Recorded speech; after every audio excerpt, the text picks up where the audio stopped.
अपनी घटना चक्र बुक की समाज शास्त्र में हम आज नया टॉपिक पढ़ेंगे, प्रमुख सामाजिक संस्थाएं। अगर ये वीडियो आपको हेल्पफुल लगता है तो चैनल को सब्सक्राइब जरूर कर लें। ये वीडियो आपके पीजीटी परीक्षाओं के लिए और यूजीसी नेट और जीआरएफ और समाज शास्त्र से संबंधित सभी परीक्षाओं के लिए बहुत ही महत्वपूर्ण है। चलिए शुरू करते हैं। परिवार पहला टॉपिक है। हमारी जो पहली संस्था आती है, क्या आती है? परिवार। तो मॉर्गन ने उद्विकास क्रमानुसार परिवार को कितने प्रकारों का उल्लेख किया है? तो 5। तो किसने किया था? मॉर्गन ने किया था। 5 प्रकार के परिवार। तो परिवार की उत्पत्ति के उद्विकास सिद्धांत सर्वप्रथम अमेरिकी मानवशास्त्री मॉर्गन ने प्रतिपादित किया। इस संबंध में उन्होंने कहा कि समाज की प्रारंभिक अवस्था में परिवार एवं विवाह नाम की कोई संस्था नहीं थी। आरंभिक काल में यौन साम्यवाद की स्थिति थी। विवाह एवं परिवार के विकास इसके बाद के युगों में क्रमशः हुआ। पहले क्या था? स्वच्छंद यौन संबंध स्थापित होते थे, लेकिन धीरे धीरे क्या हुआ, ये परिवार के रूप में धीरे धीरे परिणित होने लगे। विवाह जैसी संस्था बनी और परिवार जैसी संस्था बनी। तो मॉर्गन ने अपने विचारों की पुष्टि में नियमित त्योहारों के अवसर पर स्वेच्छाचार, पत्नी विनिमय, अतिथि सत्कार के लिए निमित्त पत्नी भेंट आदि तथ्यों का उल्लेख किया है। मतलब पहले ये माना जाता था भाई जो आदिम समाज है उसमें ये पत्नी विनिमय और पत्नी भेंट की प्रथा थी। मॉर्गन ने कहा कि आरंभिक अवस्था में बहन पत्नी थी और यही समाज का नियम था। मॉर्गन ने परिवार के उद्विकास के 5 स्तरों का उल्लेख किया है। ये इम्पोर्टेंट है। क्या है? समरक्त परिवार, फिर समूह परिवार, जिसे समूह परिवार, और यहाँ कहीं कहीं पर समूह परिवार को इंग्लिश को भी ऐसे हिंदी वर्जन में पूछ लेते हैं, जैसे पेनालुआन फैमिली कहते हैं, परिवार कहते हैं, और सिंडेस्मियन परिवार, पितृसत्तात्मक परिवार और एक विवाही परिवार। तो इनका क्रम भी कुछ भी पूछा जाता है। पहले क्या है आपका? आएगा समरक्त, फिर समूह, फिर सिंडेस्मियन, फिर पितृसत्तात्मक, फिर एक विवाही परिवार। अन्य महत्वपूर्ण तथ्य देखिए, इतिहासकार लॉरेंस स्टोन ने परिवार के विकास को ऐतिहासिक परिप्रेक्ष्य में विश्लेषण किया। उन्होंने बताया कि परिवार 3 चरणों से गुजरता है। पहला चरण खुला वंशावली परिवार, दूसरा चरण प्रतिबंधित पितृसत्तात्मक परिवार तथा तीसरा चरण बंद घरेलू मूल परिवार। गिडेंस ने बंद घरेलू मूल परिवार की मुख्य विशेषताओं को भावात्मक व्यक्तिवाद कहा है। आगे देखते हैं। मॉर्गन ने परिवार के विकास के जो चरण बताए वो अवरोही क्रम में निम्नलिखित हैं। कौन कौन से हैं? पहले है आपका पहला परिवार क्या आएगा? समरक्त परिवार, फिर आपका पुनर्लुआन परिवार, फिर सिंडेस्मियन परिवार, फिर पितृसत्तात्मक परिवार, फिर एक विवाही परिवार आएगा। अब परिवार के मूल्यांकन के रूप में मुख्य रूप से किस उपागम का प्रयोग किया जाता है? तो ये सभी प्रकारवादी, संरचनावादी और अंतःक्रियावादी। परिवार के अध्ययन में मुख्य रूप से 3 दृष्टिकोणों का उपयोग किया गया, जो इस प्रकार हैं। कौन कौन से? प्रकारवादी, जिसे फंक्शनलिस्ट होता है, और संरचनावादी, स्ट्रक्चरलिस्ट, और अंतःक्रियावादी, इंटरैक्शनलिस्ट। प्रकार दृष्टिकोण के अंतर्गत परिवार को एक उपव्यवस्था माना गया है, जिसमें परिवार पूरी सामाजिक व्यवस्था बनाए रखने में योगदान, सामाजिक व्यवस्था के विभिन्न अंगों एवं परिवार के बीच प्रकारात्मक संबंध तथा परिवार के सदस्यों के प्रति उनका विशिष्ट कार्य प्रमुख है। संरचना दृष्टिकोण के अंतर्गत परिवार के अंतर संबंधित स्थितियों और भूमिकाओं और सदस्यों के बीच सुव्यवस्थित अधिकारों और उत्तरदायित्वों के बीच अंतर संबंधों की रचना के रूप में देखा जाता है, जैसे माता पिता, भाई बहन, चाचा चाची आदि। अंतःक्रियावादी दृष्टिकोण परिवार के सदस्यों के बीच परस्पर अंतःक्रिया से संबंधित। इस दृष्टिकोण का मानना है कि परिवार के सदस्यों की क्रियाएं अर्थपूर्ण होती हैं। यह दृष्टिकोण यह जानने की कोशिश करता है कि परिवार के सदस्य किस तरह से दूसरे सदस्यों के विचार, भाषा, रिवाज और प्रतीकों को समझते हैं, जो उनके व्यवहार और अंतःक्रिया को प्रभावित करते हैं। आगे देखिए। आणविक परिवार तथा गृहस्थ परिवार का विभाजन किसने किया? तो जिमरमैन ने किया था। व्याख्या देखिए इसकी। जिमरमैन ने अपनी पुस्तक the family and civic civilization में पाश्चात्य पुस्तक भी, ये जरूर ध्यान रखिए, क्या है पुस्तक का नाम? फैमिली एंड सिविलाइजेशन में पाश्चात्य परिवारों के अध्ययन को ध्यान में रखकर 3 प्रकार के परिवारों की चर्चा की। न्यासिता परिवार, ट्रस्टीशिप फैमिली, अधिलघु और आणविक परिवार, डोमेस्टिक फैमिली, और गृहस्थ और घरेलू परिवार, डोमेस्टिक फैमिली। 3 प्रकार के हैं, न्यासिता, आणविक और गृहस्थ। अन्य महत्वपूर्ण तथ्य देखिए, मॉडॉक ने दो भागों में परिवार को विभाजित किया। कौन है? स्वतंत्र मूल परिवार और मिश्रित परिवार। ये कौन है? मॉडॉक। मॉर्गन ने 5 और जिमरमैन ने 3 और यहाँ मॉडॉक ने 2 भागों में विभाजित किया। अणुवादी परिवार की अवधारणा किसने दी? जिमरमैन ने दी। विवाह के बाद व्यक्ति स्वयं निम्नलिखित में से किस प्रकार के परिवार की रचना करता है? तो प्रजनन मूलक परिवार की रचना करता है। इसकी व्याख्या देखिए, मूल या नाभिकीय मूल या परिवार मूल की अवधारणा सर्वप्रथम मॉडॉक ने कब दी थी? 1949 में। परिवार को वार्नर ने 2 भागों में बांटा। अब वार्नर भी 2 भागों में बांट रहे हैं। कौन है? प्रभव या अनुकूलन परिवार और प्रजनन परिवार। दोनों के बीच अंतर को स्पष्ट करते हुए गिडन्स ने बताया कि प्रभव परिवार वह है जिनमें व्यक्ति जन्म लेते हैं। बच्चों के लिए उनके माता पिता का परिवार प्रभव परिवार कहलाएगा। जिस परिवार में युवक और युवतियां विवाह कर स्थापित होते हैं उनसे प्रजनन परिवार कहते हैं।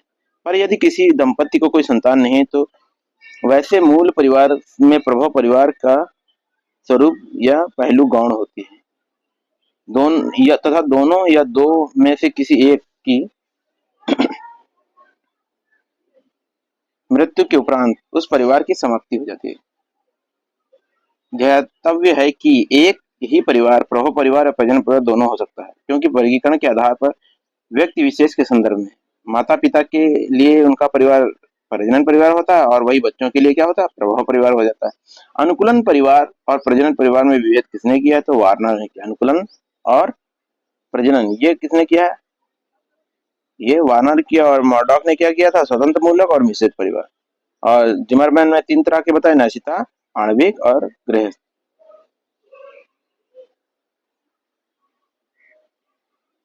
आगे देखिए, वेस्टरमार्क के अनुसार परिवार का प्रारंभिक स्वरूप क्या था? पितृसत्तात्मक था।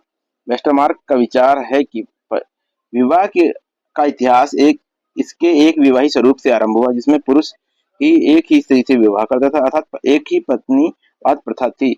उनका यह निष्कर्ष कल्पना पर आधारित है कि पुरुषों में स्वत्व बोध की मूल प्रवृत्ति होती है। मानवशास्त्री रॉबर्ट ब्रीफाल्ट का दावा है कि वैवाहिक संबंध के आरंभिक चरण में सबसे बड़ी सत्ता माता की थी। मॉर्गन के पितृसत्तात्मक एवं वेस्टरमार्क के एक विवाह और परिवार के आरंभिक स्वरूप होने के दावे को ब्रीफाल्ट अस्वीकार करते हैं। वेस्टरमार्क के अनुसार मनुष्य ने आरंभ में किस किस्म के विवाह प्रथा को अपनाया था? तो एक पत्नीवाद। वेस्टरमार्क ने ऐसा कहा। परिवार शब्द का प्रयोग किन अर्थों में किया जाता है? इनमें से कौन सा सही नहीं है? तो ये एक आवास में रहने वाले व्यक्तियों का समूह, इस अर्थ में यह सही नहीं है। बाकी रक्त और विवाह से संबंधित नातेदारी समूह होता है, सामान्य पूर्वजों वाला समूह होता है, अपने बच्चों के साथ एक व्यक्ति, ये परिवार के स्वरूप है।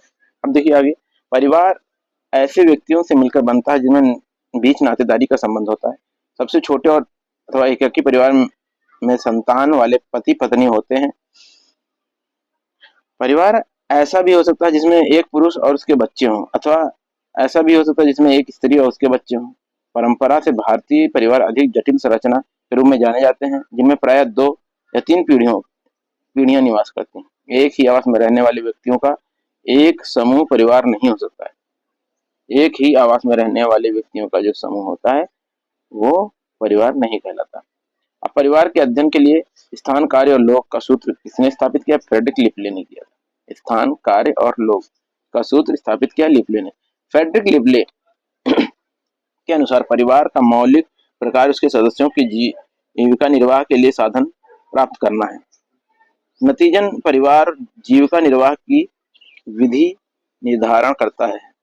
पर्यावरण द्वारा कार्य का निर्धारण होता है, जिनमें पारिवारिक जीवन होता है। इस प्रकार लिपले ने स्थान, कार्य और लोक परिवार सूत्र स्थापित किया। किसने कहा कि परिवार धीरे धीरे समाप्ति की ओर जा रहे हैं? तो ये गुडे ने कहा। परिवार धीरे धीरे समाप्ति की ओर जा रहे हैं, तो ये गुडे ने कहा। The coming of west the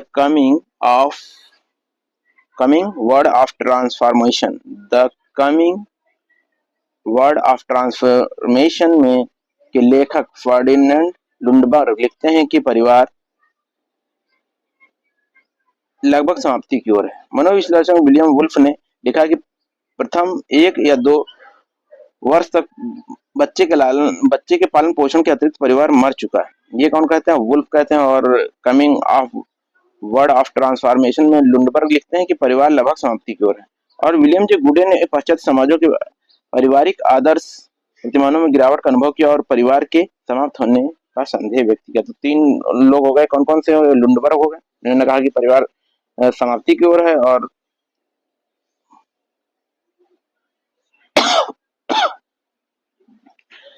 थे उन्होंने कहा कि 1 या 2 वर्ष के बाद जो है बच्चों का लालन पोषण करने के बाद परिवार मर चुका है। और फिर गुडे ने कहा कि ये परिवार समाप्त होने वाला है ना। उन्होंने क्या कहा कि परिवार धीरे-धीरे परिवार समाप्ति की ओर जा रहा है। पश्चिमी समाज में संयुक्त परिवार के विघटन का क्या प्रमुख कारण थे? औद्योगिकरण, ये परिवार के विघटन का कारण था। इसकी व्याख्या देखिए। पश्चिमी समाज में औद्योगिकरण के कारण नाभिकीय परिवार, मूल परिवार आर्थिक रूप से व्यवहार्य इकाई बन गया। इसके पश्चात पश्चिमी समाज में संयुक्त परिवार के विघटन में महत्वपूर्ण भूमिका निभाई है। औद्योगिकरण एवं मूल परिवार दोनों परस्पर संबंध है। जहां औद्योगिकरण परिवार की संस्था को प्रभावित कर मूल परिवार के बढ़ते प्रचलन में सहायक रहा है, वहीं यह परिवार की संरचना और प्रकृति को भी प्रभावित करता रहा है। सममित परिवार की अवधारणा किसने की? तो यंग और विल्मॉट ने। 1970 में लगभग 2000 परिवारों के प्रतिशत के आधार पर किए गए एक सर्वेक्षण द्वारा परिवार का जो रूप उभर कर आया, उसी के लिए यंग और विल्मॉट ने सिमेट्रिकल फैमिली, सममित परिवार की संकल्पना का प्रयोग किया। सिमेट्रिक अर्थ है एक ऐसी व्यवस्था जिसमें सभी अंग या भाग समान होते हैं। यंग एवं विल्मॉट ने सममित परिवार की संकल्पना इस अर्थ में की कि ऐसे परिवार जिनमें पति पत्नी दोनों वैवाहिक भूमिकाएं समान होते हुए भी धीरे धीरे अधिक मात्रा में समान बनती जाती हैं। ऐसे परिवारों में घरेलू श्रम विभाजन अधिक निश्चित नहीं होता। सामाजिक जीवन और सामाजिक पहचान की दृष्टि से घर का केंद्रीय महत्व होता है। आगे देखिए, लिंटन द्वारा बताए गए परिवारों के प्रकारों में सम्मिलित हैं, कौन कौन से हैं? तो परिवार के 2 प्रकार उन्होंने बताए लिंटन ने, कौन? एक समरक्त परिवार और एक विवाह संबंधी परिवार। तो हमारे ऑप्शन नंबर 1 और 2 सही हैं। इसकी व्याख्या देखिए। लिंटन ने परिवार को 2 प्रकार बताए हैं, समरक्त परिवार और विवाह संबंधी परिवार। समरक्त परिवार सभी सदस्य रक्त से संबंधित होते हैं और कोई भी विवाह संबंधी उनमें नहीं रहता। जैसे न्याय परिवार जो कि मात्र सत्तात्मक है, पति यदा कतई ही अपनी पत्नी के यहाँ आकर रहता है। अधिकांशतः एक स्त्री के सभी वंशज ही उसी में रहते हैं। ऐसे परिवार के सदस्य व्यक्ति को जन्म के आधार पर प्राप्त होती है। सदस्य जो है जन्म के आधार पर प्राप्त होती है। विवाह संबंधी परिवारों में रक्त संबंधी एवं विवाह संबंधी दोनों ही साथ साथ रहते हैं, परंतु यहाँ मुख्य जोर रक्त संबंध पर ही दिया जाता है। वर्तमान में पाए जाने वाले एक विवाही परिवार जिसमें स्त्री और पुरुष साथ साथ रहते हैं विवाह संबंधी परिवार है। आगे देखिए, नेक्स्ट क्या है? दक्षिण भारत में पितृवंशागत संयुक्त परिवार जो कुर्च में पाए जाते हैं उन्हें क्या कहा जाता है? ओक्का कहा जाता है। एम एन श्रीनिवास ने अपनी पुस्तक the religion and society among the कुर्ज of south India में इस बात की चर्चा की है।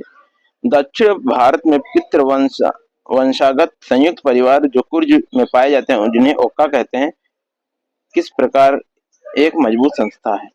आगे देखिए, परिवार का सर्वाधिक आवश्यक सामाजिक कार्य क्या है? तो ऑप्शन नंबर सी, संतानोत्पत्ति और संतान का पालन पोषण।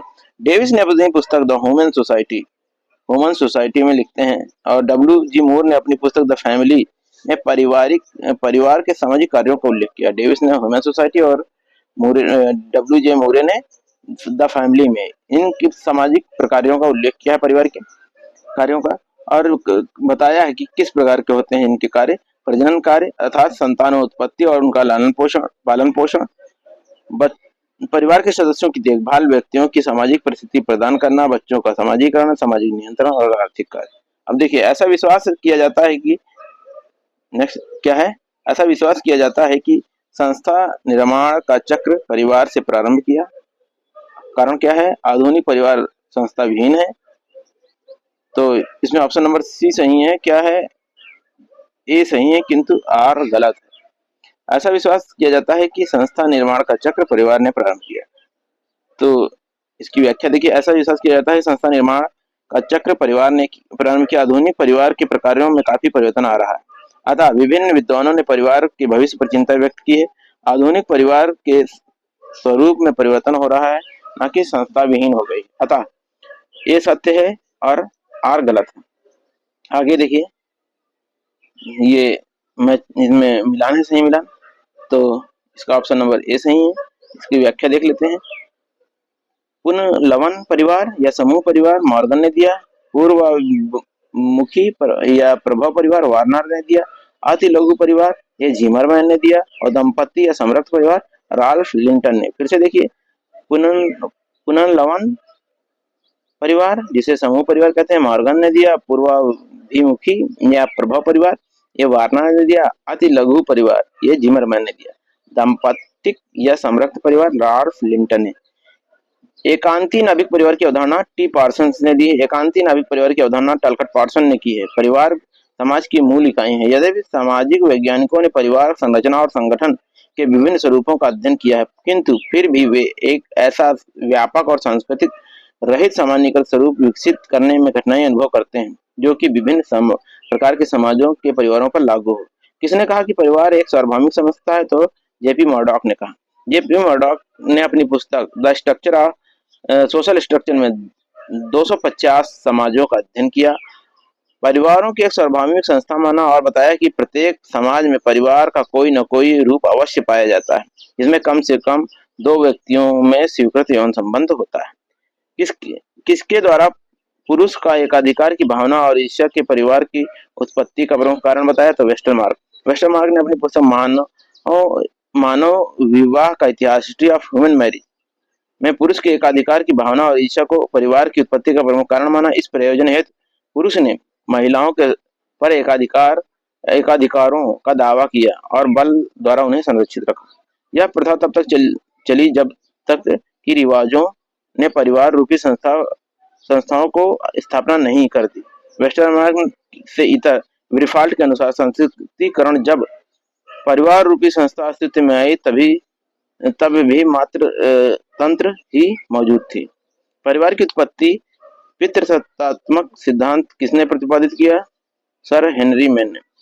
1861 में सर हेनरी मैन ने विश्व के विभिन्न समाजों का अध्ययन के आधार पर शास्त्रीय सिद्धांत को आगे बढ़ाया और कहा कि परिवार का प्रारंभिक रूप न केवल पितृसत्तात्मक ही था वरन पितृस्थानीय और पितृवंशी भी था। भारत इसका अच्छा उदाहरण है। इस प्रकार परिवार की उत्पत्ति पितृसत्तात्मक सिद्धांत स्थापित करने का श्रेय सर हेनरी मैन को जाता है। मध्य युग में परिवार निष्पादित करता था कौन? शैक्षणिक कार्य, आर्थिक कार्य और धार्मिक कार्य। आगे देखते हैं। मध्य युग में परिवार शैक्षणिक, आर्थिक, धार्मिक सभी प्रकार की भूमिकाओं का निष्पादन करता था। परिवार प्रत्येक बच्चे को समाज में उठने बैठने की शिक्षा देने में महत्वपूर्ण भूमिका निभाता था। समाज द्वारा मान्य सामाजिक विधि विधानों में शिक्षा बच्चों के अधिकांश परिवारों द्वारा दी जाती है। परिवार आर्थिक साधनों की व्यवस्था करता था तथा सदस्यों में समुचित भरण पोषण करता था। परिवार में बच्चों के धार्मिक एवं सांस्कृतिक गतिविधियों को सिखाया जाता था। निम्नलिखित में से भारतीय समाजशास्त्री में किसने परिवार और परिवार का सघन अध्ययन किया है? तो केम कपाड़िया ने। केम कपाड़िया ने भारत में विवाह और परिवार का सघन अध्ययन किया। उन्होंने भारत में विवाह और परिवार नामक पुस्तक लिखी थी, marriage and family in India. ये केम कपाड़िया की पुस्तक है। कौन सी सामाजिक संस्था जो यौन संबंधों को नियमित एवं वैधता प्रदान करते हुए उनसे उत्पन्न संतानों को समाज में उचित स्थान दिलाती है? तो विवाह। समाज में विवाह की संस्था यौन संबंधों को नियमित करने के उद्देश्य से बनाई गई। विवाह दो विपरीत लिंगियों का यौन संबंध बनाए रखने की स्वीकृति और उत्पन्न संतान को वैधता प्रदान करती है। विवाह मानव समाज की एक सार्वभौमिक और अपरिहार्य संस्था है। विवाह की संस्था आदिम समाज से लेकर आधुनिक समाज तक सभी समाजों में है, परंतु अलग अलग समाजों में इसकी प्रकृति और स्वरूप भिन्न है क्योंकि सभी समाजों में सांस्कृतिक भिन्नता पाई जाती है। निम्नलिखित में किस विद्वान ने 250 समाजों का अध्ययन कर विवाह के उद्देश्यों को स्पष्ट किया है? तो मर्डॉक ने। आगे के क्वेश्चन हम नेक्स्ट वीडियो में करेंगे और ऐसे ही वीडियो पाने के लिए हमारे चैनल से जुड़े रहें। वीडियो देखने के लिए धन्यवाद।